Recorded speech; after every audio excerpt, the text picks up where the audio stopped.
क्या पैसे माँ से भी बढ़कर होते हैं? सुमन से फ़ोन पर बात करने के बाद मीना चाची का मन थोड़ा हल्का हो जाता था। मन की भड़ास निकल जाती थी। इतनी बड़ी दुनिया में एक सुमन ही थी जिससे वह अपना दुख दर्द साझा कर सकती थी। मीना सुमन की चाची थी और धीरे धीरे वह सबकी चाची बन गई। बड़ी मन्नतों के बाद चाची को एक बेटा नसीब हुआ, लेकिन पति की असमय मौत के कारण जेठ जेठानी की छत्र छाया में पला बढ़ा। जेठ की 3 बेटियों में एक बेटी सुमन का कन्यादान मीना ने ही किया था। सचमुच उन दोनों में माँ बेटी सा ही रिश्ता था। मीना जी के पति सरकारी विभाग में अच्छे पद पर थे। उनके मरने के बाद मीना को अच्छी खासी पेंशन मिलती थी, अतः उनका पेंशन भी मीना जेठ जी के हाथों में थमा देती थी। मीना को किसी से कोई शिकवा शिकायत नहीं थी। पति की मौत के बाद चलती फिरती रोबोट बन गई थी। वैसे भी वह शुरू से अंतर्मुखी स्वभाव की थी और ज़रूरत से ज़्यादा ही कुछ सीधी थी। जिस काम में जेठानी लगा देती थी, सूर्योदय से सूर्यास्त तक लगी रहती थी, मानो उसकी अपनी कुछ चाहती नहीं थी।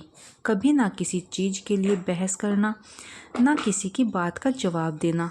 मिला तो खा लिया, नहीं मिला तो भी कोई बात नहीं। बेटा भी स्कूल जाने लायक हो गया था। बेटा स्कूल से निकलकर अब कॉलेज में पहुंच गया था। जेठ जी ने अपने बेटे और मीना के बेटे में कभी कोई भी भेदभाव नहीं किया। समय अपनी गति से गुजर रहा था। दोनों बच्चों की नौकरी लग गई। जेठ जी ने उन दोनों की शादी भी धूमधाम से कर दिया, लेकिन जेठ जेठानी अधिक दिन तक बहू के हाथों बनी रसोई का आनंद नहीं उठा सके। एक दुर्घटना में दोनों की मौत हो गई। नियति के फैसले को स्वीकार करना ही पड़ता है। घर की बागडोर बहुओं के हाथ में आ गई। मीना की रुचि घर गृहस्थी में बिल्कुल नहीं थी, या यूँ कह सकते हैं कि घर गृहस्थी संभालने की काबिलियत ही उनमें नहीं थी। नए जमाने की दोनों बहुएं भला एक साथ कहाँ से निभा पाती, और बीच में दीवार खिंच गई, क्योंकि अब जेठ जी और मीना के बेटे में बनती ही नहीं थी। मीना की बहू मीना को पूछती ही नहीं थी। मीना बहू के लिए बस एक नौकर थी। धीरे धीरे मीना की स्थिति बद से बदतर होती गई। बहू ने उसे एक कमरे तक सीमित कर दिया, जिससे वह बाहर वालों के संपर्क में कम आए। बेटा महीने में एक बार उनके पास आता था और प्यार मोहब्बत से बातें कर पेंशन के लिए हस्ताक्षर करा चला जाता था।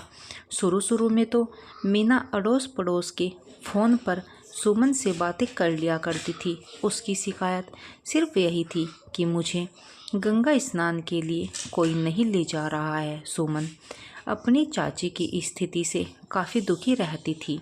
वह जानती थी कि चाची के साथ अन्याय हो रहा है।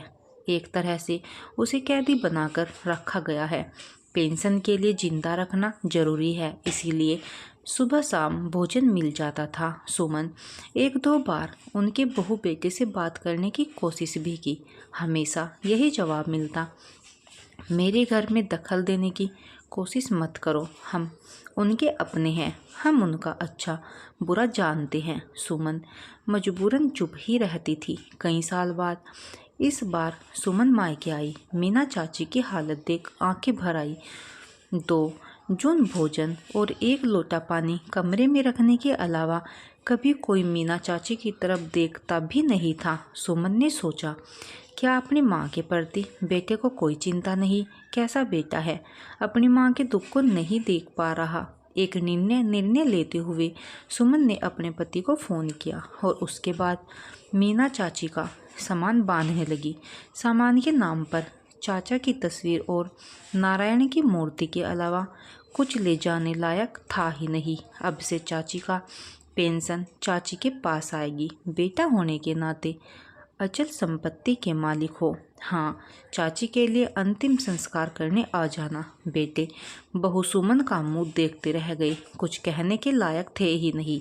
उन्हें उम्मीद नहीं थी कि सुमन ऐसा भी कर सकती है, लेकिन सुमन ने एक बेटी होने का फर्ज निभाया। मीना चाची को घर ले आई और एक बेटी से बढ़कर उनकी सेवा की। मीना हर वक्त सुमन को दुआएं देती। सुमन खुश थी।